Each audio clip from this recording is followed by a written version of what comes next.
Hello friends, स्वागत है आप सभी का परसेंटेज लेवल 2 के पार्ट बी वाले वीडियो में हमारे। मैं अभी तक दिल्ली पुलिस कांस्टेबल और हेड कांस्टेबल से रिलेटेड परसेंटेज टॉपिक को level 1 part A, part B और लेवल 2 पार्ट ए करा चुका हूं और ये पार्ट बी मैं आज इस वीडियो में कराने जा रहा हूं लेवल 2 का। तो चलिए, मैंने जो क्वेश्चन कराए थे, लास्ट क्वेश्चन मैंने उसमें ऑलरेडी लेवल 1 के पार्ट बी में जो क्वेश्चन कराया था वो मैंने लेवल 2 के पार्ट ए में जो क्वेश्चन कराया था लास्ट, वो ऑलरेडी लेवल 2 के ही पार्ट बी का क्वेश्चन था। तो आइए अब हम आगे उन इन्हीं क्वेश्चन को करते हैं जिसमें हमने बताया था कि खपत वगैरह कैसे हम मेंटेन करके चलेंगे, कि कितनी खपत करनी है और कितना वो खर्च बढ़ाना है या कितना कम करना है, वो सब इसी प्रकार के सवालों में पूछा जाता है। 64 क्वेश्चन, यदि वनस्पति तेल के मूल्य में 25% की वृद्धि कर दी जाए, 4 से 5 कर दिया जाए, हमें ये याद रखना है कि 25% कितना होता है। ठीक है, 4 का 25% 1 होता है, तो वृद्धि हुई 4 में 1 की, तो 4 से 1 कितना हो गया, 5। तो परिवार को तेल की खपत कितने प्रतिशत कम कर देनी पड़ेगी? देखो, एक की वृद्धि हुई, खपत कितनी कम करनी पड़ेगी? रेशियो में जो जितना रेट बढ़ा है उतना हम उसको अपॉन में ले लेंगे। अब उसको जब हमने नीचे ले लिया, अब हमें परसेंटेज में पूछा है तो 100 से गुना कर देंगे, और जब हम हल करेंगे तो जो 20 आएगा वो हमारा यहाँ पे जवाब बन जाएगा। ठीक है, अगला सवाल करते हैं। यदि प्याज के मूल्य में 50% की वृद्धि कर दी जाए, 1/2 यानी कि 2 से 3। क्लियर है? सबसे पहले बेसिक बिल्कुल क्लियर होना चाहिए। अब वो कह रहा है तो प्याज की खपत में कितने प्रतिशत कमी करनी होगी ताकि प्याज पर होने वाले खर्च अपरिवर्तित रहें। बिल्कुल सेम सवाल है, परसेंटेज 25 से 50 कर दिया, बटा 3 आ जाएगा, गुना 100 कर देंगे, तो जब इसको हल करेंगे तो ये जो बी है ये हमारा आंसर आ जाएगा। अगला सवाल देख लेते हैं। 66, यदि किसी आयत की लंबाई 10% की वृद्धि कर दें तो इसकी चौड़ाई में कितने प्रतिशत की कमी कर दें जिससे कि आयत का क्षेत्रफल अपरिवर्तित रहे। तो हम ये कुछ ट्रिग्नोमेट्रिक या फिर जो ये आयत, वॉल्यूम और क्षेत्रफल, ये सब हम निकालते हैं। इसमें दो विमाएं होती है, लंबाई चौड़ाई होगी। ठीक है, लेंथ विड्थ। ट्राइंगल की बात करें तो हाफ एच इंटू बी, यानी कि बेस और हाइट होती है। ये आ गया त्रिभुज, ये आ गया आयत।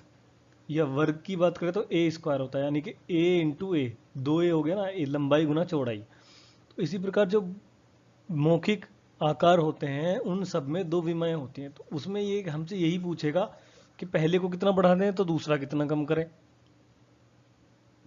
वैसे ही त्रिभुज में भी यही पूछेगा कि पहले को बढ़ा दें तो दूसरा कम करें, हाइट को बढ़ा दें तो बेस कितना कम करें, या बेस को बढ़ा दें तो हाइट कितना कम करें। इसमें कोई नया लॉजिक नहीं लगेगा, बेसिक स्ट्रेटजी बता दे रहा हूं मैं। देखो, 10% का चेंज हो रहा है। 10% मैंने बताया था 10 से 11 हो जाएगा। 10% बराबर 10/100, 1/10। तो 10 का 10% 1 होता है, तो 10 से 11 हो रहा है। कोई भी उसकी एक साइड, जिसको मैंने x बोल दिया, तो उसने दूसरी को बोल दिया कि y को कितना चेंज करे, तो इनको हमेशा आपस में इंटरचेंज कर देंगे। 11 से 10 कर दो उसको। क्यों कर दो जी? देखो, 10 से 11 की गुना होगी तो कितना आएगा, 110। यहाँ पे 10 से 11 की गुना होगी तो कितना आएगा, 110। अपरिवर्तित रहा। ये लंबाई मैं कह रहा हूँ इसकी थी, और ये इसकी चौड़ाई थी। ये लंबाई बढ़ने के बाद हो गई, ये चौड़ाई घटने के बाद हो गई। तो दोनों का जो रिजल्ट है वो उसने कहा है अपरिवर्तित रहे। तो हमने अपरिवर्तित साबित तो कर दिया ना कि अपरिवर्तित रहेगा। अब ये देख लेते हैं, जिससे कि आयत का क्षेत्रफल अपरिवर्तित रहे।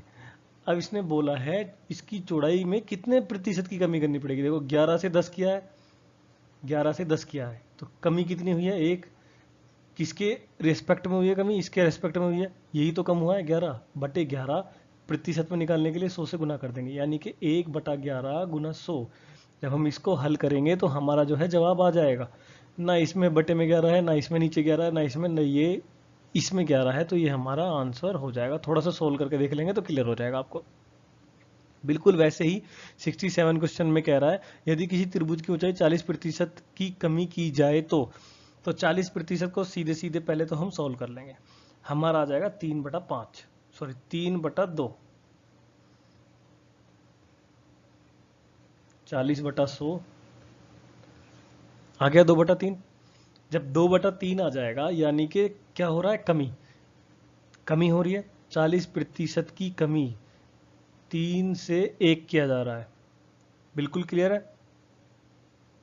यदि किसी त्रिभुज की ऊंचाई में 40% की कमी की जाए तो त्रिभुज के आधार को कितना बढ़ाना होगा, 1 से 3 ले जाना होगा। बिल्कुल क्लियर है, एकदम से स्पष्ट कह रहा है सवाल में।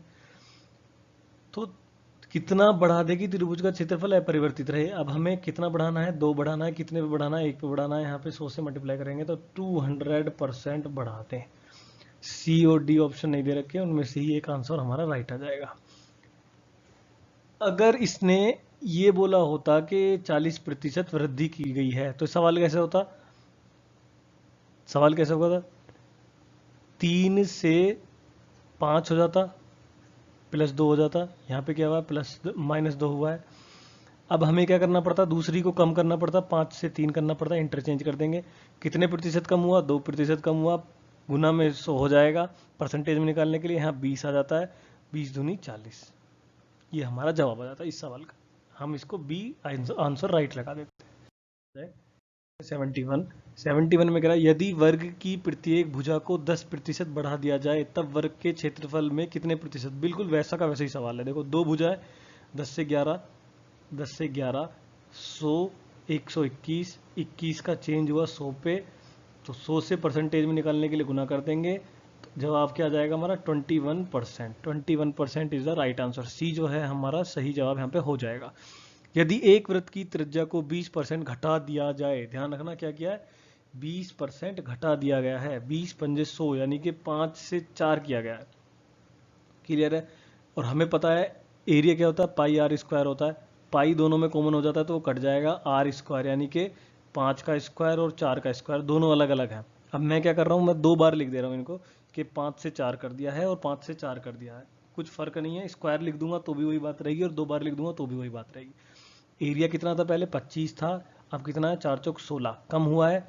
अब हमें ये देखना है कितना कम हुआ है। हमेशा जो ये पूछी जाएगी चीज के कितना कैसे ये कम हुआ है, तो वो हमें यही टैली करना है कि कैसे कम हुआ है, कितना कम हुआ है। कम किससे हुआ, 25 से। 25 नीचे आ गया, प्रतिशत में निकालना है तो 100 से गुना कर दी, 25 चौका 100, 9 चौके 36% जो है हमारा यहाँ पे राइट आंसर आ जाएगा। B is the right answer. ठीक है, बिल्कुल क्लियर है, कोई कंफ्यूजन नहीं है। सबसे पहली बात यह है, इलाहाबाद शहर की वर्तमान जनसंख्या 18,000,000। ठीक है, हमें याद ध्यान से पढ़ना है। यदि शहर में जनसंख्या वृद्धि की दर 10% है, वार्षिक है, पर ईयर 10% इंक्रीमेंट है उसकी जनसंख्या में, तो 2 वर्ष बाद शहर की जनसंख्या होगी। तो आफ्टर 2 ईयर बोल दिया, परसेंटेज लगाना है हमें इसमें। बिल्कुल ठीक है, पहली साल, दूसरी साल, आफ्टर 2 ईयर। ठीक है, तो हमें ये देखना है कि हमें कितने परसेंट का इंक्रीमेंट हो रहा है जी। पहले हो रहा है 10 से 11, ठीक है, फिर अगली साल 10 होगी तो उसके बाद 11 हो जाएगा। बिल्कुल यही कंसेप्ट है। अब हमें क्या करना है, अब हमें पहले तो इन दोनों को कॉमन करना है। इसमें 10 से गुना करेंगे और इस वाले में 11 से गुना करेंगे। जब इसमें गुना होगी, यहाँ पे आ जाएगा 100, यहाँ पे आ जाएगा 110 और यहाँ पे आ जाएगा 121। तो अब आप ये देख रहे हैं कि हमें पता है कि पहले कितनी जनसंख्या थी। हमें पता है यहाँ पे इसने दे रखा है पहले थी 18,000,000, यानी कि मुझे इसमें कितने की गुना करनी पड़ेगी, ये सब बनाने के लिए 18 के आगे 00 गुना करनी पड़ेगी, तब ये 00 आगे आ जाएंगी तो ये बन जाएगा। अब मुझे पूछ लिया 121 के बारे में। 121 में अब मुझे सेम इतने की ही गुना करनी पड़ेगी 18,00 की, 18,00, और जब मैं इसकी इसमें गुना करूंगा तो मेरा जो आउटपुट आएगा 2178,00, ये आ जाएगा मेरा आंसर। आप गुना करके देख लें, कैलकुलेट करेंगे तो आपका आंसर भी यही आ जाएगा 217800, यानी कि ए इज द राइट आंसर। ठीक है, यहाँ तक क्वेश्चन।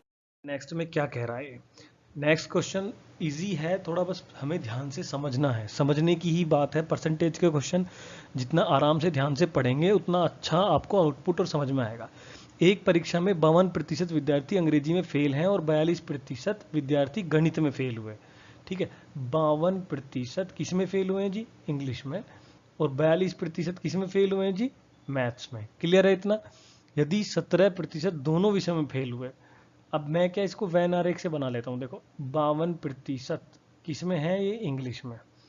अब कुछ क्या है? 42%। 42% किस में है जी? ये मैथ्स में। और उसने साथ में ये बोल दिया कि 17% ऐसे हैं जो कि इंग्लिश और मैथ्स दोनों विषयों में फेल हुए हैं। तो उन विद्यार्थियों का प्रतिशत बताइए जो दोनों विषयों में पास हैं। अब इन्होंने हमसे क्या कह दिया कि उनका बताओ भैया जो दोनों में पास हैं। अब दोनों में पास हैं कैसे निकालेंगे? हमें निकालने के लिए क्या करना पड़ेगा? पहले तो 52 और 42 को जोड़ लेते हैं, क्योंकि ये तो भाई फेल ही फेल है। फेल है ना ये तो टोटल। दोनों में पास की बात की है, तो एक में भी जो फेल है वो भी बाहर निकालना है हमें। 4 9 94 हो गया। अब हमें इन दोनों में से उनको भी तो निकालना है जो दोनों में फेल हैं। फेल तो है ना वो भी। अब जब दोनों में फेल हो गए, वो फेल वाले भी तो बाहर निकालने पड़ेंगे ना हमें। ये दोनों में फेल हैं, अब मैं कैसे बता दूं कि इनमें से कौन से में कौन सा फेल है? तो इसीलिए मैंने दोनों जोड़ के उसमें से 17 को कम कर दिया। जब मैं इसको घटाऊंगा तो यहाँ पे मेरा जवाब आ जाएगा 77।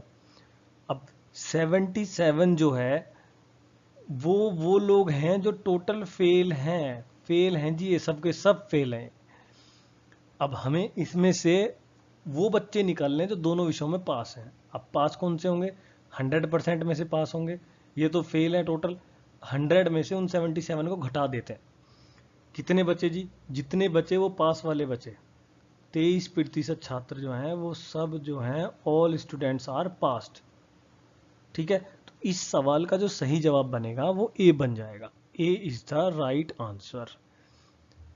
कंफ्यूजन नहीं होना, हमने किया क्या है इसमें, जो फेल हैं उन सबको एलिमिनेट कर दिया है। देखो जो ये 17 विद्यार्थी हैं दोनों विषयों में फेल हैं। पहले इसने बताया कि अंग्रेजी में इतने फेल हैं और गणित में इतने फेल हैं।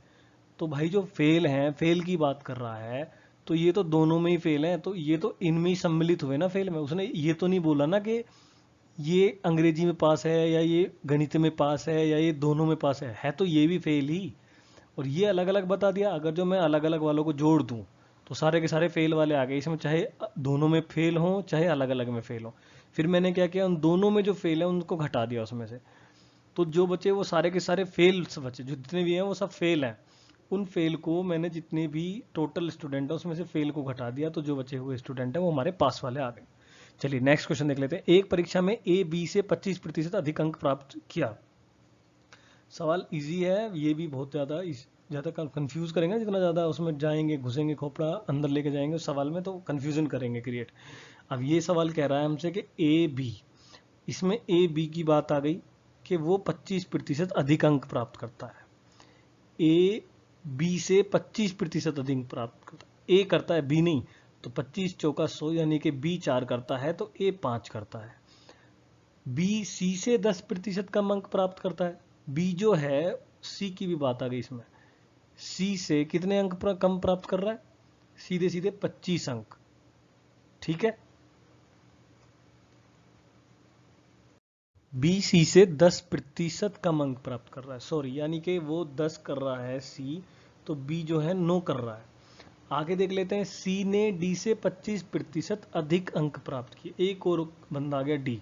डी ने क्या किया? 25% ज्यादा, 25 चौका 100, यानी कि सी ने डी से, ये ध्यान रखना है किसने किससे ज्यादा प्राप्त किए हैं। इसने, डी ने जो है 4 किए हैं तो इसने ज्यादा अंक प्राप्त किए हैं, डी ने। ठीक है, सी ने, यहां ध्यान से पढ़ना, सी ने डी से 25% अधिक, यानी कि सी प्लस है और डी को कम मिले हैं, तो सी को 5 मिल गए, डी को 4 मिल गए।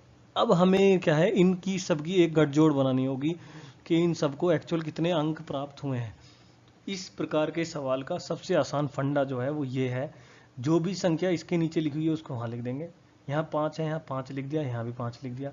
यहाँ 4 है तो यहाँ 4 लिख दिया, यहाँ भी 4 लिख दिया। यहाँ पे 10 है तो यहाँ पे भी 10 आ गया। बराबर वाली संख्या को हम उसके बराबर में लिख देंगे। क्लियर है? कोई लॉजिक नहीं, कोई कंफ्यूजन नहीं बचा। अब हम क्या करेंगे, सीधे सीधे, अब इसने बताया क्या है वहाँ पूरा सवाल पढ़ लेते हैं। यदि डी ने 500 में से 320 अंक प्राप्त किए, डी का बता दिया इसने, क्लियर है? तो 4 चौक 16 गुना 10 करेंगे तो कितना आ जाएगा? 160। 160 इसने प्राप्त किए हैं। ये मेरे को यहाँ से इसका अनुपात प्राप्त हो रहा है, पता चल रहा है। अब मुझे पता है 16 कितने के बराबर है, एक्चुअल 32 के बराबर है। यानी कि अगर जो मैं 16 से भाग गुना करूं तो इसका आ जाएगा 2, 16 दूनी 32। यानी कि अगर जब मैं इस संख्या में 2 से गुना करूं तो मेरे पास एक्चुअल नंबर आ जाएगा। अब इसने पूछा है तो ए ने कितने अंक प्राप्त किए, इन सब की गुना कर दूं और जो भी आउटपुट यहाँ पे आएगा उसमें मैं 2 से गुना कर दूं तो मेरा भी राइट आंसर यहाँ पे आ जाएगा। आपको भी बिल्कुल वैसे ही करना है, सवाल में कुछ नहीं बचता। अब देखिए 2 से गुना करनी है, मैं इसको भी 2 को भी यहीं लिख देता हूँ ना, मैं फिर सबकी आपस में मिला के गुना कर लेता हूँ। 5 पंजे 25, 25 दूनी 50, ठीक है 50 आ गया। अब 50 की गुना किससे करनी है, 9 से। 5 की 9 से करेंगे तो 45 और 0 आ जाएगा यहाँ पे। 450 जो है उसको अंक प्राप्त हुए ए को। तो जो राइट आंसर है कि ए गोट 450 मार्क्स। ऑप्शन देखते हैं, बी जो है, बिल्कुल बी जो है हमारा राइट आंसर यहाँ पे आ जा रहा है। बिल्कुल कंफ्यूजन नहीं है, कैसे करना है, ए बी सी तीनों को लिखा, फिर ये ध्यान रखा कि किसको किससे ज़्यादा मिले हैं, किसको किससे कम मिले हैं, बी के सी से, सी के डी से, ठीक है। तो ये चीज़ बहुत कंसिस्टेंसली बहुत ध्यान से पढ़ना है कि किसको किससे ज़्यादा मिले हैं, किसको किससे कम मिले हैं।